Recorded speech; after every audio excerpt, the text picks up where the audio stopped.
The 2018 Maple Fire was located on Jefferson Ridge in the Hamahama River drainage on the eastern side of the Olympic Peninsula just west of the Hood Canal. Alright, so we are on our way to our site location headed up the 101 along the Hood Canal. Let's get into a little bit of the background on this forest. It's a second growth western hemlock climax forest. The fire was located on Forest Service land in the Olympic National Forest, and it's about a 16,000 foot elevation gain from the river valley to the top of Jefferson Ridge. So we're going to be on some pretty steep slopes here. So there isn't extensive data on historical fires in the Olympics, partially due to little evidence or knowledge of human-caused burning in the Olympic Mountains pre-European colonization. In the past 4 decades, more fires were started by humans than lightning, but human-caused fires account for far less acreage burned. There is, however, analysis of fire-scarred trees that indicate prehistoric fires burned the majority of east side watersheds in the Olympics about 250 years ago. The eastern side, being relatively more dry than the west side, shows evidence of more frequent and larger fires. This puts the fire return interval at around 300 years. Okay, we are out here on the northern point of Jefferson Ridge. Let me show you where we are on Avenza here. I hope this shows up.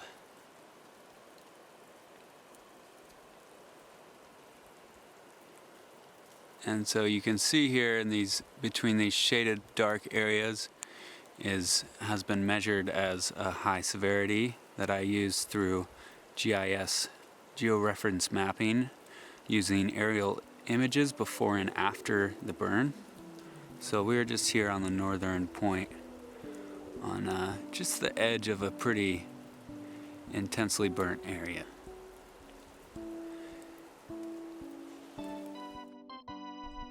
Alright, here's a little information about the fire itself. It was ignited on August 3rd, 2018 by some tree poachers.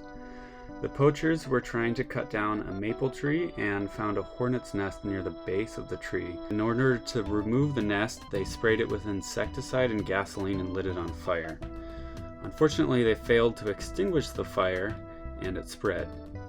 The fire wasn't reported until the following day on August 4th, and it wasn't considered contained until October 10th.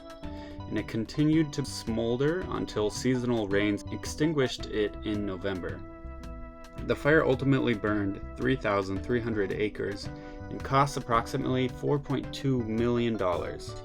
Fire behaviors observed included moderate flanking, backing, and creeping. I'm going to run some meter tape to measure out our plot real quick, and then we're going to count some trees, take some measurements, DBH and height, see if we can measure a little bit of carbon and do some species count.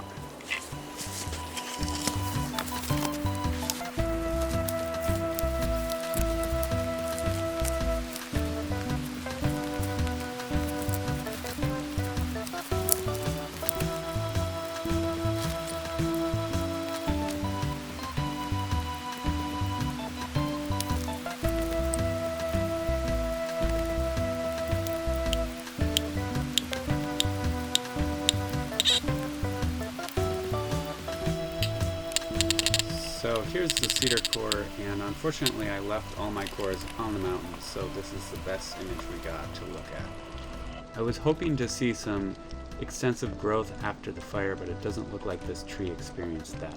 Okay, let's take a look at some of our understory species. First is trailing blackberry, which was really prevalent. Next is the sword fern, which was coming back really nicely. I also found evidence of fireweed, but not too much in the area. There was also Oregon grape, a little bit, and bracken fern, which was fairly sparse as well. This I ID'd as wild ginger, but don't quote me on that. And here's some flowering currant, red huckleberry, and lots of hemlock saplings, along with western red cedar saplings. I did not come across any young Doug fir. Okay, once I got back, I started calculating species and carbon. This graph shows live and dead trees.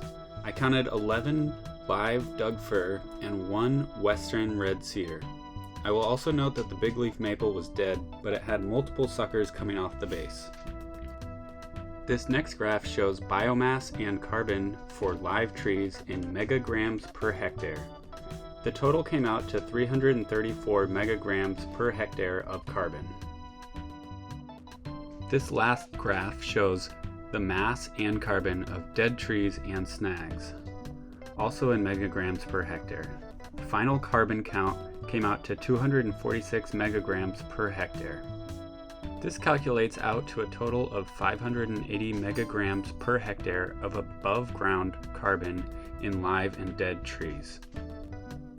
That basically wraps up my data, but here's a graph I sketched in the field of where I thought this forest was headed. The solid line is Doug fir, and the dotted line is western red cedar and western hemlock. Overall, it looks like this forest is doing well as a post-fire regenerative forest. I saw some resistance and some resilience. A lot of large Doug fir still alive, and I was pleasantly surprised to see so many young western red cedar and western hemlock trees coming up. The understory looked healthy and diverse, and I look forward to coming back to this forest in the spring.